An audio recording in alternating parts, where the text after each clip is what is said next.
নমস্কার, কেমন আছেন সবাই? শাশুড়ি বৌমা হাঁড়ি খবর নতুন একটি ব্লগে আপনাদেরকে অনেক অনেক স্বাগত জানাই। আশা করি আপনারা খুব ভালো আছেন আর আমরাও ভালো আছি। আজ আমি আপনাদের সাথে শেয়ার করব নতুন একটি রেসিপি, রাঙালু পান্তুয়া। এই রেসিপিটি আমার শাশুড়ি মা তার মার কাছ থেকে, অর্থাৎ আমার দিদি শাশুড়ির কাছ থেকে শিখেছিলেন। তাহলে চলুন দেখে নেওয়া যাক এই রাঙালু পান্তুয়াটা কিভাবে করতে হবে। এখানে 4টে মতো রাঙালু নিয়ে নিয়েছি মিডিয়াম সাইজে।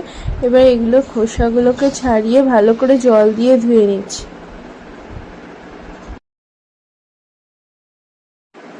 এরপর এগুলোকে সেদ্ধ করতে বসিয়ে দেবো। অন্যদিকে চিনির রসটা তৈরি করে নিচ্ছি। গ্যাসের ফ্লেমটা অন করে এই 3 কাপ মতো জল দিয়ে নিতে হবে।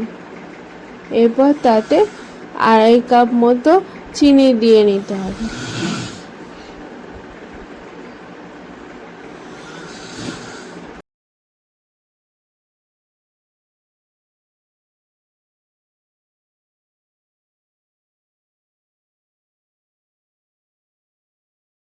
এরপর এই চিনির রসটাকে খানিকক্ষণ পর্যন্ত ফুটতে দিতে হবে। আর এদিকে দেখুন রাঙালুগুলো খুব ভালো সিদ্ধ হয়ে গেছে। এরপর চাপা দিয়ে রেখে দিতে হবে। এখন ফুটে গেছে চিনির রসের মধ্যে। এবার দিয়ে দিতে হবে বড় এলাচ। বড় এলাচের খোলা থেকে দানাগুলোকে ছাড়িয়ে সামান্য একটুখানি গুঁড়ো করে নিয়ে ওই চিনির রসের মধ্যে দিয়ে দেওয়া হলো। এবার খানিকক্ষণ ধরে নেড়ে নিয়ে রসটাকে একটু ফুটতে দিয়ে দেওয়া হলো। আর এদিকে রাঙালু যেগুলো সিদ্ধ হয়ে গেছে সেগুলোকে এবার ঘষুনি দিয়ে গ্রেট করে নেব। গ্রেট করে নিলে কি হবে, যে রাঙালুগুলোকে ভালো করে মাখা হয়ে যাবে, এতে কোনো খিচ থাকবে না। রাঙালুগুলো একদম মিহি করে মাখা হয়ে যাচ্ছে। এই দেখুন প্লেটে ভালো করে মাখা হয়ে গেছে। এবার একটা বাটির মধ্যে 2 চামচ ময়দা নিয়ে নিচ্ছি।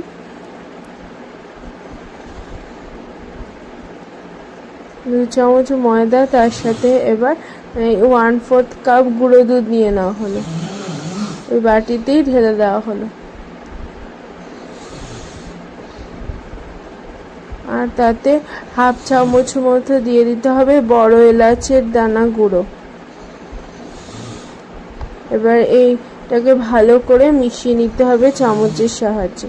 তাতে 1 চিমটে মতো বেকিং পাউডার দিয়ে দেওয়া হলো। এবার এইটাকে ভালো করে মিশিয়ে নিতে হবে। মিশিয়ে নেওয়ার পর অল্প অল্প করে ওই রাঙালুর সাথে মেখে নিতে হবে ভালো করে। 1 চামচ করে দিয়ে অল্প অল্প করে মেখে নিতে হবে।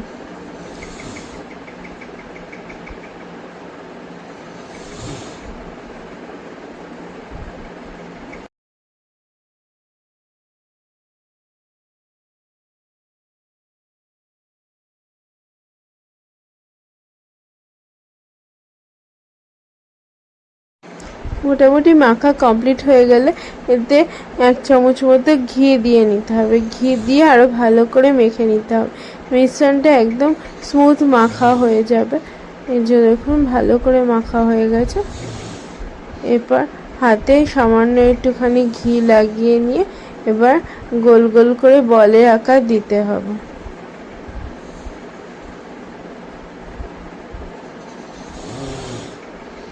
আপনারা যেরকম সাইজ খুশি সাইজে বানাতে পারেন। ছোট চাইলে ছোট, এগুলো একটুখানি ভাজলে পরে বড় হয়ে ফুলে যাবে। মিডিয়াম সাইজে বানানো হচ্ছে।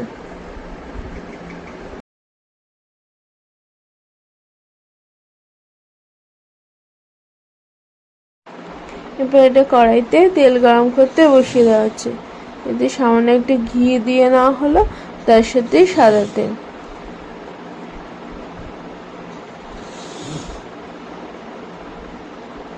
ঘি দিয়ে ভাজলে কি হয়, টেস্টটা আরো সুন্দর আসে। এরপর একে একে করে এই বলগুলোকে, রাঙালুর বলগুলোকে এবার দিয়ে দেওয়া হচ্ছে।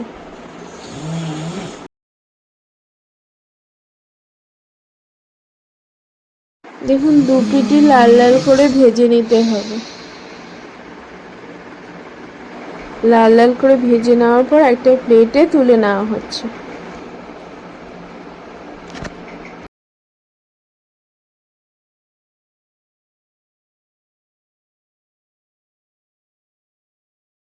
দেখুন সমস্ত রাঙালুর বলগুলোকে ভেজে নেওয়া হয়েছে, কি সুন্দর বড় বড় হয়েছে। এরপর এই চিনির রসের মধ্যে এক এক করে দিয়ে দিতে হবে। তখন গ্যাসের ফ্লেমটা একটুখানি অন করে দিতে হবে। অন করে দিয়ে সামান্য একটুখানি ফুটিয়ে নিয়ে চাপা দিয়ে রেখে দিতে হবে খানিকক্ষণের জন্য। এতে চিনির রসটা ভালো করে ওই পান্তুয়ার মধ্যে ঢুকে যাবে।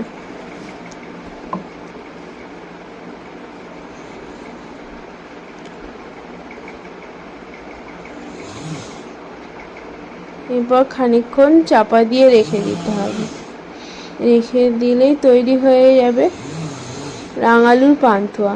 এরপর একটা পাত্রে ঢেলে নিয়ে গরম গরম পরিবেশন করুন।